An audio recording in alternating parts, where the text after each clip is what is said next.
Hello guys, welcome back again to my channel. Jadi pada video hari ini setupnya masih sama dengan kayak kemarin guys. Dan hari ini saya pengen bahas lagi seperti biasa itu Bitcoin lagi.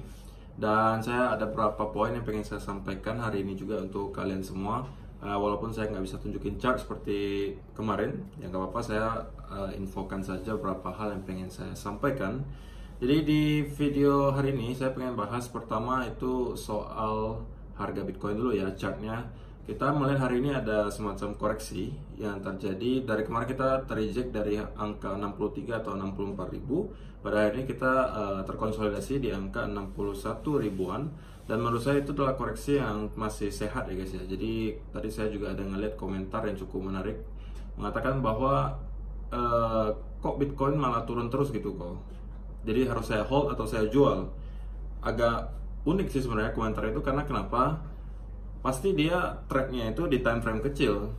Kalau misalnya kalian zoom out dari 3 bulan yang lalu sampai sekarang, itu Bitcoin dari harga 30.000 itu udah naik sampai ke 64.000 kemarin kurang lebih. Dan kalau misalnya dari 64.000 ke 61, kalian udah mengatakan bahwa itu turun terus, ya itu agak aneh gitu guys. Jadi menurut saya sekarang itu masih koreksi yang cukup sehat gitu. Jadi kalau kalian ngelihat chart itu guys, usahakan jangan time frame yang terlalu kecil, jangan 15 minute, jangan 5 minute chart. Coba di zoom out, coba lihat di daily, weekly gitu. Dalam waktu 3 bulan saja kita udah naiknya hampir udah lebih dari 100% harusnya, dari 30.000 nyampe ke sekarang 61.000. Jadi kalau misalnya teman-teman yang mengatakan Bitcoin turun terus, itu salah gitu menurut saya ya, persepsinya salah. Dan untuk teman-teman yang bertanya juga soal altcoin kemarin, kenapa altcoin belum ikut gitu ya. Dan tadi saya lihat chartnya Bitcoin Dominance juga kelihatannya belum ada tanda-tanda gitu bahwa Bitcoin Dominance akan menurun gitu ya. Jadi kelihatannya masih pengen naik gitu, dan angkanya di sekitaran 46 kalau tidak salah. Dan area yang perlu teman-teman perhatikan adalah di sekitaran area 50 sampai 52% Bitcoin dominance, karena biasanya di area sekitar 50 sampai 52 itu secara historis itu ada area resistance gitu ya. Jadi mudah-mudahan ketika nanti Bitcoin dominance sampai ke angka 50 sampai 52%, kita akan ngelihat semacam penurunan lah gitu ya, yang membuat altcoin akan ikutan naik gitu. Kemudian juga minggu depan, mulai dari Senin besok tanggal 18, itu akan ada keputusan dari SEC soal Bitcoin ETF yang akan di-approve atau tidak. Jadi pada bulan ini kalau tidak salah itu ada 4 ya guys, 4 Bitcoin Future ETF yang akan diberikan keputusan oleh SEC apakah akan di-approve atau tidak. Dan salah satunya itu nanti di tanggal 18, nanti ada di tanggal 19 juga ada, tanggal 25 Oktober juga ada. Jadi minggu depan ini bakalan banyak sekali Bitcoin Future ETF akan dikasih keputusan oleh SEC. Dan juga dengan adanya hal seperti ini, banyak sekali juga orang komentar, kok ini apakah buy the rumor sell the news gitu. Karena kan secara historis kita pernah ngeliat seperti itu ya, ketika ada news besar kita buy rumornya, ketika rumornya keluar kita buy, ketika newsnya keluar kita sell gitu. Nah untuk hal seperti ini sebenarnya agak sulit dijawab guys. Kalau menurut saya sih, kalau ketika nanti Bitcoin ETF benar-benar udah di-approve gitu, Bitcoin Future ETF-nya benar-benar di-approve sesuai dengan ekspektasi pasar gitu kan, bisa jadi kita akan melihat koreksi kecil, itu hal yang wajar menurut saya. Jadi, tapi kalau untuk sampai reversal atau masuk ke bear market, saya agak ragu gitu. Jadi saya belum punya data yang cukup untuk bisa mengatakan kita kemungkinan akan reversal gitu. Jadi sementara outlooknya menurut saya mid term sampai long term masih bullish. Tapi kalau misalnya ketika nanti Bitcoin ETF sudah di-approve, kemudian ada koreksi, ya bisa jadi terjadi gitu. Jadi kan di kolom komentar ini setiap hari saya juga ngeliat gitu, banyak sekali komentar mengatakan bentar lagi Bitcoin akan dump, bentar lagi Bitcoin akan dump. Dan komentar ini sudah saya dapat dari berminggu-minggu lalu gitu guys. Dari sejak Bitcoin naik, pokoknya setiap hari ada yang bilang Bitcoin akan segera dump gitu. Ya kalau misalnya kalian setiap hari komentar seperti itu, ya suatu saat kan pasti kalian akan benar, karena namanya chart itu nggak ada yang gerak terus menerus naik gitu ya, pasti nanti akan ada koreksinya gitu. Jadi mereka yang komentar juga agak cerdas gitu ya, mereka setiap hari berkomentar sebentar lagi Bitcoin akan dump, 2 hari lagi, 3 hari lagi Bitcoin akan dump, di komen terus menerus seperti itu. Ya suatu saat pasti kalian akan benar gitu, karena namanya chart nggak mungkin selamanya naik gitu ya. Jadi Saran saya kalau misalnya teman-teman yang terpengaruh dengan komentar-komentar seperti itu, coba di zoom out dulu sekarang di daily chart atau weekly chart, lihat secara objektif gitu. Sekarang momentumnya itu lebih ke arah bullish atau bearish gitu. Jangan sampai hanya kemakan omongan orang. Saya tidak bilang juga tidak ada kemungkinan kita reversal gitu ya, tetapi untuk sementara saya belum melihat bukti yang cukup gitu bahwa kita akan mendapati lagi reversal yang besar, apalagi sampai masuk ke bear market gitu. Tapi kalau misalnya dikatakan akan ada koreksi ketika nanti Bitcoin ETF benar-benar di approve, ya bisa jadi gitu guys, nggak ada yang tahu gitu kan. Bisa jadi akan ada koreksi, tapi ya namanya koreksi itu hal yang wajar gitu guys.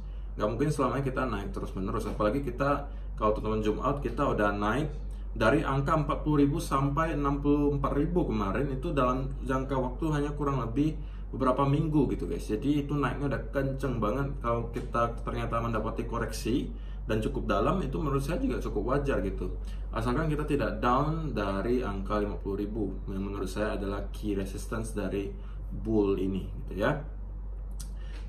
Kemudian juga kalau misalnya teman-teman ngelihat hari ini Fear and Greed Index-nya itu udah berada di angka 79, dimana itu berarti kita udah masuk ke fase extreme greed. Dan kalau misalnya teman-teman perhatikan secara historis, walaupun kita berada dalam fase extreme greed, ketika kita berada di akhir bull market, dimana biasanya kalau di akhir bull market itu kita akan mendapati pergerakan yang parabolik ke atas gitu ya, yang cepat banget gerakannya ke atas. Dan kalau misalnya teman-teman lihat Fear and Greed Index-nya secara historis, ketika kita mendapati parabolic move seperti itu atau pergerakan yang kencang sekali ke atas seperti itu, kita bisa berbulan-bulan bertahan di fase extreme greed. So teman-teman, saya ingatkan sekali lagi, teman-teman boleh memakai indikator apapun, tetapi jangan sampai hanya memakai satu indikator kemudian mengambil keputusan atas dasar indikator tersebut. Menurut saya teman-teman perlu data yang lain gitu. Jangan sampai memakai hanya satu indikator, satu data, kemudian teman-teman langsung mengambil keputusan gitu ya.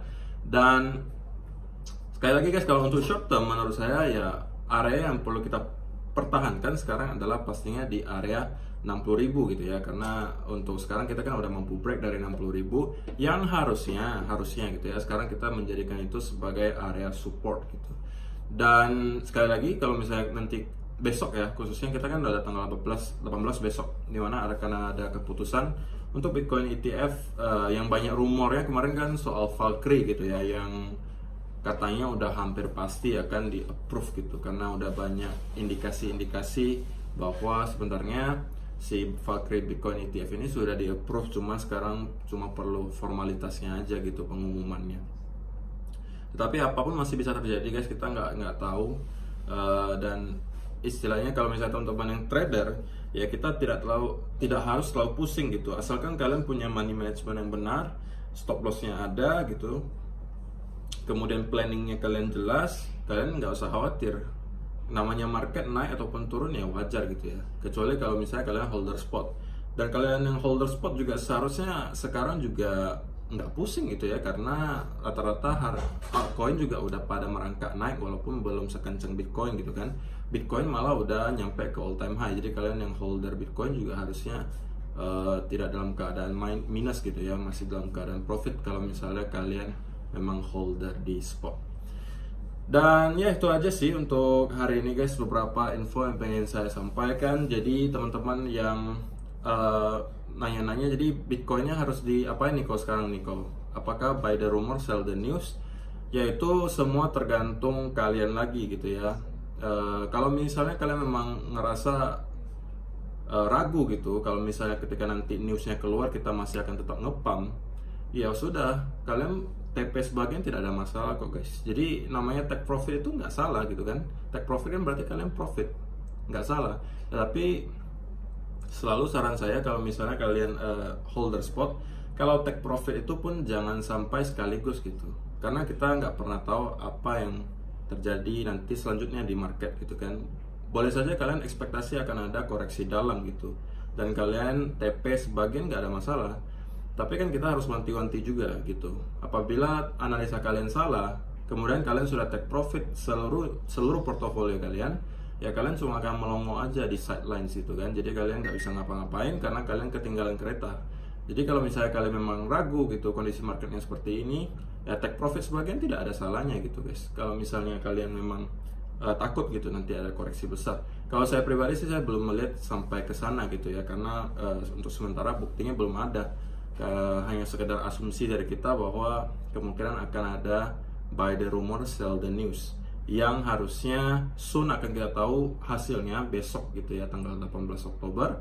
Dan minggu depan seperti yang saya sampaikan akan sangat menarik karena akan ada beberapa Bitcoin future ETF yang akan dikasih keputusan oleh SEC, yang bisa saja akan membuat market volatilitasnya kembali sangat tinggi. So untuk teman-teman yang trader, usahakan tetap disiplin, jangan sampai over leverage apalagi over trading, karena saya nggak mau kalian masuk dalam salah satu daftar trader-trader yang terlikuidasi di Bybit short liquidation. Oke, jadi itu aja untuk hari ini guys. Terima kasih yang sudah menonton sampai selesai, dan kita akan bertemu lagi di video yang berikutnya. Bye bye.